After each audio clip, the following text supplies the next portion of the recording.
Let us sing Amazing Grace in Maori.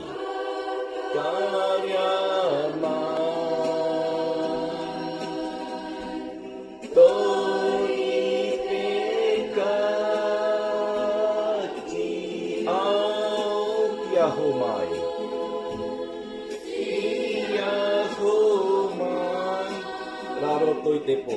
Raro i te po. He kona ao. He kona ao. Titiro atu ai. Titiro atu ai. Ora mate. Ora mate. He au koe.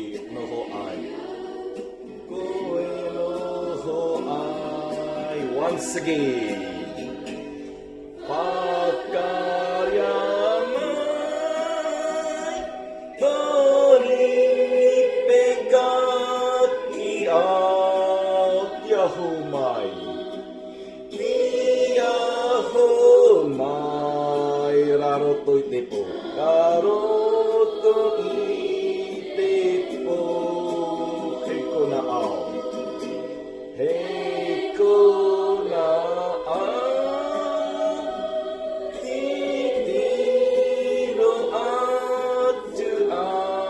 ora mate